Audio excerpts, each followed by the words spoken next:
And sessions are being asked, now that the state has agreed that we can be married, can we have our wedding in the church where we've long been active members? And presbytery offices have felt the need to send out letters to their churches and to their teaching elders, alerting them, informing them of the Presbyterian Church's position on same-sex marriage, and alerting them to the likely consequences if, on the one hand, they officiate at a same-sex marriage, or on the other hand, authorize the use of a church sanctuary for one.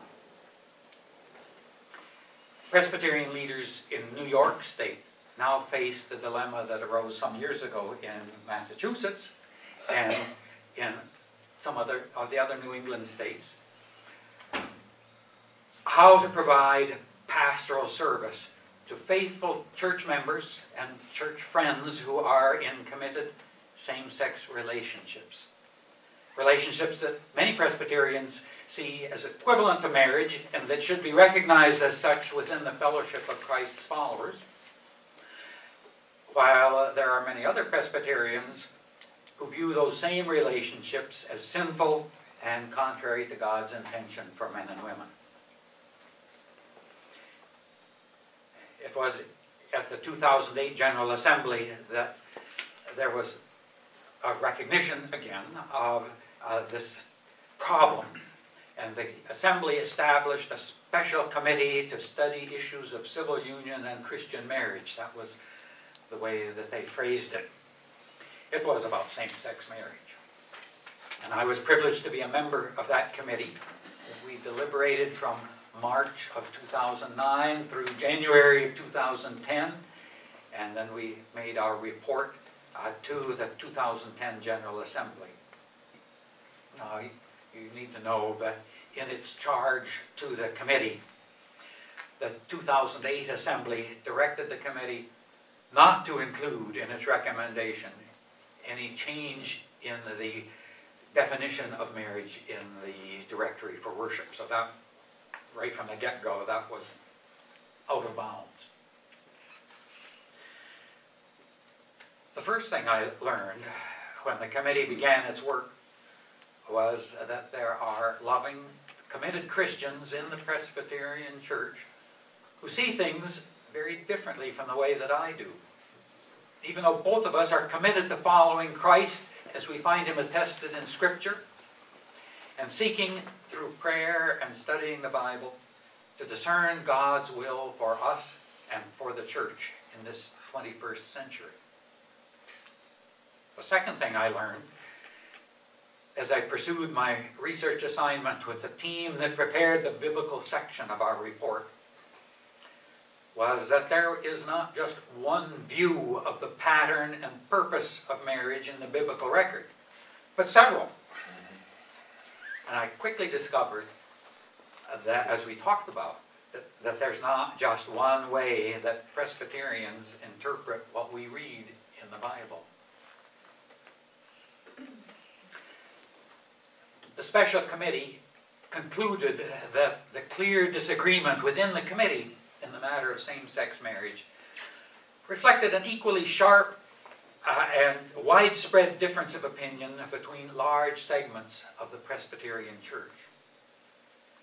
We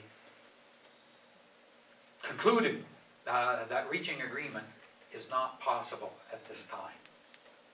In other words, we couldn't find a Christian position on the question of same-sex marriage, not even a Presbyterian position, but rather we saw faithful Christians, good Presbyterians, struggling to discern the mind of Christ in this matter. Now, most of the committee members felt strongly that it is more important for us today that Presbyterians stay in fellowship and continue to discern and discuss together what God is trying to say to us about same-sex marriage at this time, rather than to come to a one-sided conclusion by a majority vote on a topic provoking such strong conflicting feelings at a time when attitudes are changing so rapidly, both within the church and across our society. The special committee offered a number of recommendations, mostly identifying topics and forums for discussion, for continuing discernment and conversation. It recommended renewed study of reports that both the North and the South General Assemblies approved on biblical study, on the biblical interpretation. And it recommended greater use of the Task Force's resources on Bible study and its guidelines for discussion of contentious issues. It encouraged presbyteries and denominational agencies to give more specific guidelines on the differences between the celebration of the Christian marriage and civil union, and today it would have been also same-sex civil marriage. Now, none of the members of the committee were entirely happy with these recommendations. Each of us would have preferred something stronger in our own desired direction. But this was the best that we could do, we felt, without dividing the committee and probably dividing the church yet further. In the end, our recommendations didn't really matter because the 2010 General Assembly disregarded them all and simply commended our report along with a minority statement for further study in the church. So there's where the committee ended up. Joanna has been in the thick of one of the major cases about same-gender marriage. Well, I've been in the thick of many cases, actually.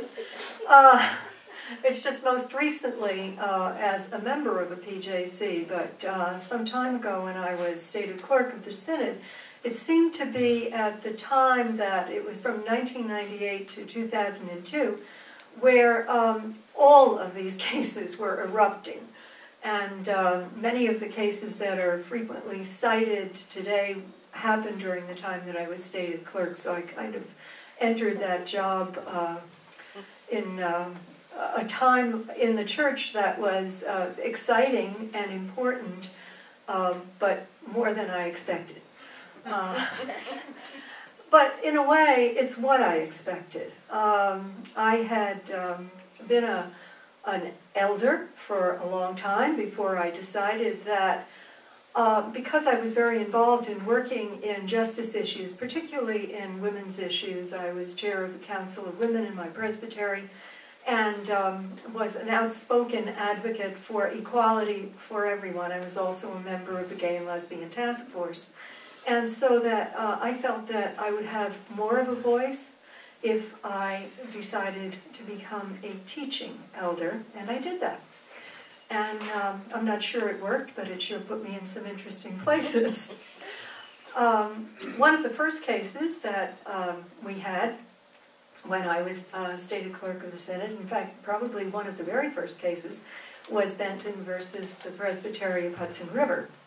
And that was a remedial case in which a charge was brought against the Presbytery of Hudson River because it affirmed the ability of ministers within the bounds of the presbytery to perform same-gender ceremonies of Holy Order, Holy Union, sorry. And the Synod found that that the presbytery did not have any regularity against it. Because the Constitution does not address same-sex ceremonies, and that by having a same-sex ceremony within a presbytery, it didn't diminish the Christian understanding of marriage.